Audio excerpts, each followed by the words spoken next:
एक लोटा जल चढ़ाने से भगवान क्यों प्रसन्न होते हैं?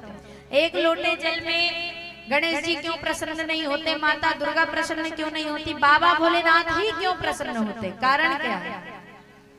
कितने लोगों को पता है? बताइए। आप सभी जाते होंगे ना जल चढ़ाने,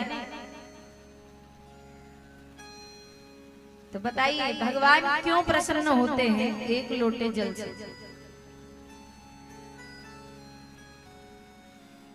क्योंकि जब समुद्र मंथन हो रहा था, आगे आप कथा श्रवण करेंगे श्रीमद् भागवत कथा में, कि जब समुद्र मंथन हुआ और जब उसमें विष निकला, तो विष का पान करने वाला कोई नहीं था। इतनी सामर्थ्यता किसी में थी नहीं। तो उस कार्य के लिए बाबा भोलेनाथ के पास सारे देवी देवता पहुंचे कि बाबा समुद्र मंथन तो कर लिया, विष निकल कर आया है और जो भी वस्तु निकलेगी उसका उपयोग तो करना है, तो बाबा विष का पान आप कर लीजिए। तो बाबा भोलेनाथ ने विष का पान किया, लेकिन माता पार्वती ने विचार किया विष अगर हृदय तक पहुंचा तो हृदय में स्थान मेरा है।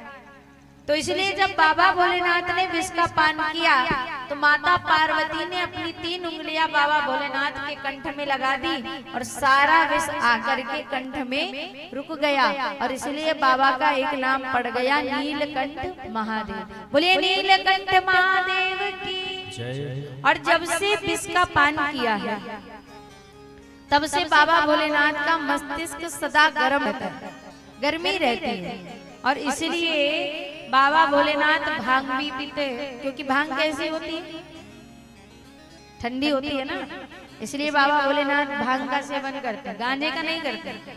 कई आदमी कहे कि बाबा भोलेनाथ चिलम पीते हैं, हमने तो नहीं देखा, आपने देखा है क्या?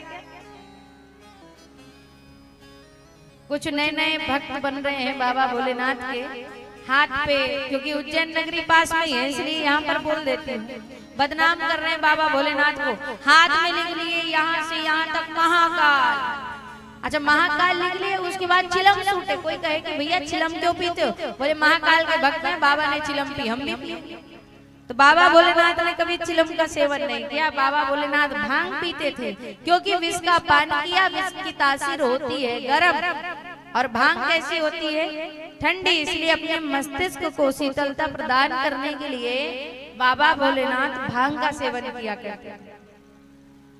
और जब से विष का पान किया मस्तिष्क सदैव गर्म रहता है, इसलिए जो भी भक्त जाकर के उनके ऊपर एक लोटा जल चढ़ाता है तो उनके मस्तिष्क को ठंडक मिलती है, और इसीलिए बाबा भोलेनाथ प्रसन्न होकर के कहते हैं कि जाओ तुम्हारी हर मनोकामना पूर्ण हो।